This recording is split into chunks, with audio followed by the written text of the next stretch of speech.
Welcome to the Franchising 360 show. This is Danielle Wright, and I am Tim Parmeter, and we are the host taking you through a 360-degree view of the franchising world every Friday night. We are going to touch tonight an entire episode on a question that was submitted to us last week. That's how good the question was. And if you want to see how amazing your question is, send it to us, thefranchising360show.com. Yes, we know that's a lot, but just, save that in your browser for all the other times you want to ask us questions. Send something in and we'll add it on. But last week, really what our question was about the plan. We hear all the time about a franchise. There's a plan we're supposed to follow. There's a system. The question really was from our pal Logan in Arlington was, okay, yeah, there's the system, but how do we know it's going to work and how does it work for us? So let's go back to the beginning. And Danielle, you have been in the franchising industry for 15 years now, all kind of on the inside, so to speak, working for the franchises or they've been your clients, things like that. Let's go back to the beginning. Like a plan, what does that even mean and why is that important? So when we talk about plan, we've done that a couple of times. We've hinted in and around it. It's that this is the way to deliver the service, the product, whatever that is, right? We talk a lot about McDonald's, and they started a plan many moons ago, and they can roll out a cheeseburger like no other, get you through the drive-through in 30 seconds or less, and you walk away with that product. There is a plan to execute that. So whether that's the franchisee is running the business and making sure the team is delivering that burger, or guess what? I'm in the back flipping that burger and putting it on the bun and getting it out the door. So the plan is developed by the franchise, and that's what's called the license, and that's what you purchase as a franchise owner to go out and execute that plan with that license. Now I've heard you use this term before, owning a franchise, you do that because it is a business in a box. Correct. Okay, that's a cool phrase. Right. What's that exactly mean? So it's the plan is in the box. So the plan to operate, the plan to market, the plan to hire. So there's this lovely little thing we talk about called the 7 spinning plates of ownership. I kind of borrowed that from a friend of mine, wink, wink. But it kind of just tells you these are the things that you're going to do and manage and run as a business owner, right? Subtract that it's a franchise. But the reality is these are the things that you have to think about as a business owner. Now, inject the franchise opportunity, and they've put that all in documentation for you. So if you can read that and execute that. There's some wiggle room every now and again, but the success, per Logan's question, comes from following the steps of that plan that are laid out by the franchise. And part of the difference between starting it from scratch, right, where you may think you have a plan, but you just don't know, right? Right. Think really. Let's dial this down really simply. How do I collect a credit card? I mean, how many times have we gone into a store and, hey, this is your bill and now you have to pay? Now, I get a little confused today because of the taps and things, right? But the reality is there's a process to that. There are steps to that some business owners don't even know how to begin to do that. And the franchise is already buttoned that up with the right provider to give that to you for success in the model, because you don't want to own it and not collect money for it, right? Kind of against the point there a little bit, right? So, and I think in some ways that business in a box is also helping limit the failures or the mistakes, I should say, right? You're still going to make them, right? But when you're starting from scratch, you may be making the same mistake for 6 months before you know it's a mistake. And it's cost you a lot of money. A lot of time, a lot of frustration. Correct. And then you have to try to fix that mistake and then hope it's right? Versus without any help either. Without any help. Whereas the franchise, when you make a mistake, there's going to be a team of people that are going to go, that was adorable, right? We told you not to do that. And sometimes you don't even know you have the mistake. Right? So the franchise, the great thing about being a part of a franchise system is they're going to know you're making it way before you are and kind of save you those dollars. And that's magic. Again, it's a partnership. I think when we talked really early on is I don't necessarily identify with the words franchise or franchisee. It's very a difficult partnership. Yeah. But if you look at it from, I'm a business owner, they're my business partner, they want me to be successful. Right. And I think we forget a lot of times in the franchise community, that's the franchisor's goal, is to help you to be a successful business owner. Right. Not to mention all of the other franchise owners in that system. It's kind of a family feel, so to Team. speak. Yep. Right. That community culture we were talking about last time. Yeah. So what I want to do is when we come back, right? Yeah. Let's give, okay, there's a plan, there's a system. Yay, that's awesome. There's always the positives. But what are some of the examples of it, and then how that can help owners be successful? Like the small pieces of the plan. The small pieces specific, we can have examples for the next six episodes for sure. We'll come up with a couple, and we're going to do that when we come back right here on the Franchising 360 show. Hello guys, we are back here at the Franchising 360 show. Tim Parmeter with Danielle Wright, and we are talking about the importance of the plan the franchise is going to give you, and we're going to talk about some examples for this. And I think one of the things you and I have talked about a lot in this is, one, franchises are significantly more successful than startup businesses. The plan's a big reason, but one of the first things right off the bat is somebody's going to say, well, gee, Danielle, this, cleaning franchise says I need this much money. I could start it for myself for way less. So that kind of capitalization piece really factors in right off the bat. Can you kind of share a little bit about some of that? Wow, you rolled into it, did you? Let's go to money. Money. Okay, so just to be clear, we're saying success How of does a a plan franchise. help you succeed? Okay, got it. So plan helps you succeed because a franchise brand typically has been executing that plan for a period of time, right? So they've hit the pitfalls, like we just talked about, with if you started on your own, like what am I missing? How am I going to fail? Oh my goodness, that cost me a lot of money. With the franchise plan, it tees you up with an investment level and working capital dollars. Like they will set aside. Whoa. Working capital. Working capital. What's that mean? Means it turns on the lights and pays the people to do the sandwich shop. Right. And so you'll see this a lot in franchising. They're going to say a minimum of 3 months kind of working capital, operating capital. Because the goal is, again, with the plan, if you follow the plan and take the steps that the franchise tells you to take when you're starting that business, you should be able to get up off the ground and a lovely set of words, break even. Right. Don't quote me on that. You should be able to get to a space that the business is covering its expenses, right? Like that's what a break even is. And it's really they're wanting you to have essentially more money than you're probably going to need. Rainy days, right? You have rainy day fund for your home, right? Like, oh my gosh, the refrigerator broke and I can't fix it. Now I need a new one. There's a rainy day fund. You still need to have that same thought process with starting a business, and the plan gives you that and then details it. So if I'm properly capitalized, how can that give me an example of how that can help us in a certain area of the business? Having enough capital to hire, having enough capital to market. I think that's what I've seen historically with new franchise owners. That's the first place that they want to pull back from instead of invest to.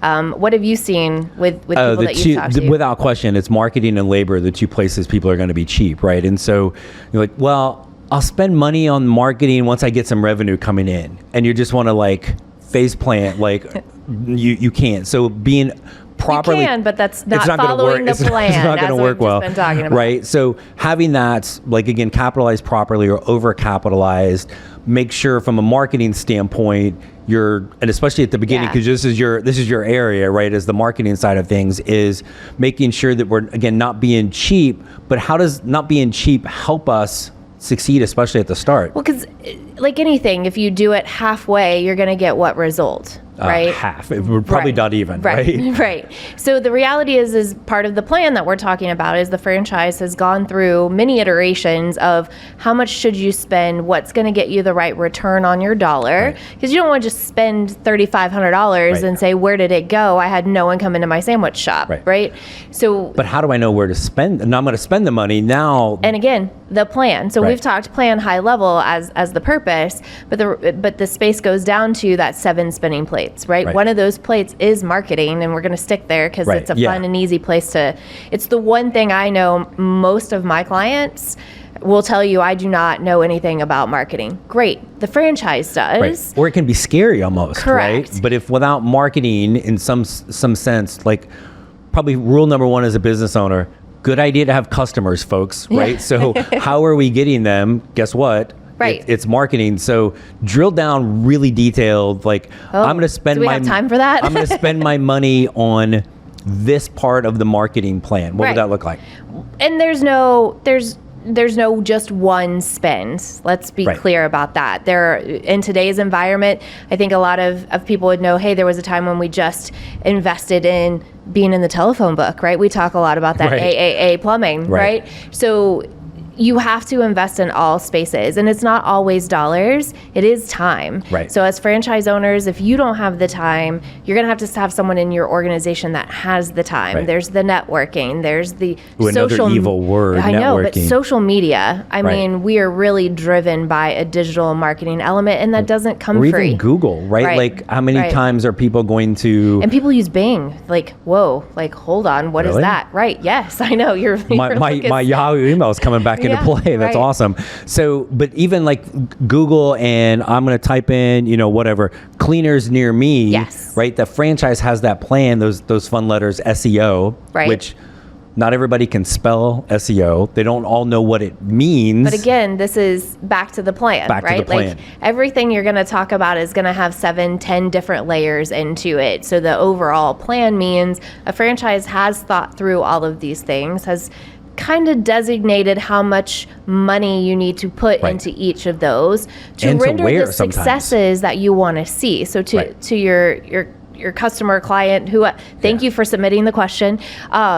You've now sparked a whole lot of conversation, but that's the success. That's the thing people should be looking for when they're considering a franchise business is how detailed is this plan? How much have you actually put of your own dollars into this to see those successes come along after that? Yeah, and I want to touch on the labor side of this for a second when we when we come back. But this is a lot. So everybody take 2 minutes, take a deep breath. We'll be right back on the Franchising 360 show with more about how the plan can help you succeed after this. We are back here on the Franchising 360 show talking about that dreaded plan, and we want to talk about one of the other areas where the plan can really help but also can really hurt you as a potential franchise owner, and that is labor. And so where people can use the plan to succeed, this can kill them. I love this one. Somebody's going to tell me, man, this franchise is so hard. I'm working like 80 hours a week. I'm out here doing all the work. And then come to find out, they've not hired properly, right? Well, and you're saying the plan can hurt you. The plan actually is meant to help you, but there's this pesky little thing called a human that gets in the way. Yes. Yes. Because we are so much smarter than the plan that was laid out for us. Yes, and we know many people that have done this, right? Us included. But as a franchise owner, there's one in particular where there's a service related franchise, and he's calling me after like 6 months and he's complaining, right? And complaints. Aww. I know, poor. I wanted to give him a hug, he but probably needed it. He probably did. But what he really needed was smacked around a little bit. Okay. Because he's out there doing the work, right? And then he's complaining that he's having a hard time hiring people. He's having a hard time getting business, but he's out there doing the work all day. So are you the laborer or are you the business owner? Right. Is then the question. Right. Back to those 7 spinning plates, which I'm going to put you on the spot. Can you rattle off what's on those 7 plates? No, I can't. I generally get to about 5 of them and the other 2 escape me. But it is. It's time and money when you think about this, and then do what you do best and then hire for the rest. But did you invest in a business to work it? And that's okay if you do. I think we talk about that a lot, right? So for people that are on watching the show right now, when we talk about owning your own business and starting it from scratch, those people like what they do and they want to do that, but they also want to be able to grow that and scale that, right? And so the learning lessons then come because we're talking labor. Right. But you go into a franchise, why people should consider franchising is really, you don't have to do all of that. We can tell you who to hire. We can tell you the plan, all of the things that we're talking about. And you're meant to be a business owner. I think a lot of times we want Right. people to say, Right. hey, I have some business acumen. Well, what does that mean? Right. Like, I mean, to you, what does business acumen mean? Yeah, that probably means that they don't really know much of anything. They're just trying to pretend like they do, right? And so, But business acumen ties to the labor piece. It You does. understand that you have to hire and you have to fire, and Right. the dreaded word fire. I mean, even I've gotten better about letting people go. It's not easy, but there are the right times that you need to do that, because if we're talking success and failure to the question, Right. part of the not successful is not understanding when I need to bring on those people at the Right. right time for those inflection points. but how do we find the right person? So let's say I'm going to start. Aren't you the right person? Sure, I could You have definitely. business acumen, I could right? definitely do the job. But you're starting a franchise, Right. in an industry, in most cases, that you have little to no experience in. Okay. Right, and so because that does happen almost all the time. So now you're about to hire somebody that is. So I'm a bald guy. I am not a licensed cosmetologist. I'm going to own a haircutting place.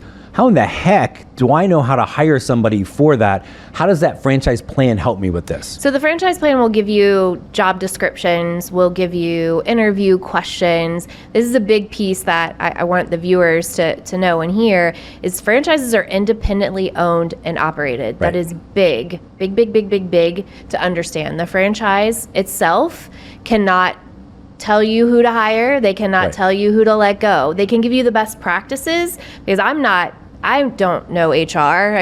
Are Right. you an HR professional? can't We spell cannot speak.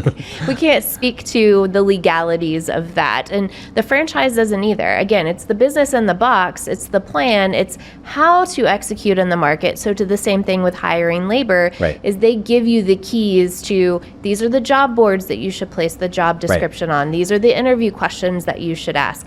There are recommended rates of pay, Right. but that's really going to be specific to your market and your budget, right? So the plan gives you the base to start, but then you have to build on to that plan and build that Lego box. Right, because even if it's somebody that has, oh, I've got experience hiring people. Okay, do you have experience hiring for people in your business, Right. doing that job? When all of a Right. sudden it is what? It's not your boss's money. It's your money, Yeah, right? it's not with other it. people's money. Right. That's a lot easier to spend that. All of a sudden, people get a little like alligator arm reaching into their pocket trying to get their money out Yeah. when it's theirs. Right. But that I always kind of go back to just the job description. Like, Yes. How am I going to write I don't a even- job description? Well, you got AI. Right. A little ChatGPT, kick out a job description for a hairstylist at Great Clips. Correct. Right. So and you it can, but the reality is you want someone to apply, and the fun thing about the franchise is they are helping you to create a culture, and so that's what people really want to work for. Like, Yeah. I may know how to cut hair, and I may have done it for years, but I want to go do that someplace that I'm appreciated and I enjoy, and that's something that they can have that same experience, because if the franchise is delivering the plan, the franchisee is executing the plan, then you're going to go into every location and feel the same way. The same thing, right? Absolutely.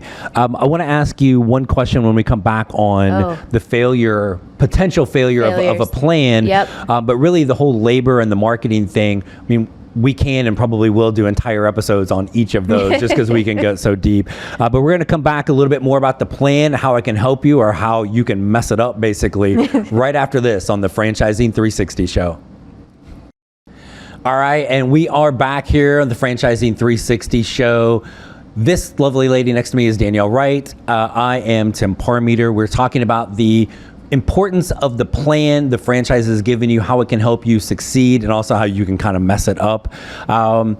We talked about one of the main things franchises look for in candidates is somebody who can follow a plan, right? Much less anything else. And again, kind of we're hopefully outlining why that's important with this, right?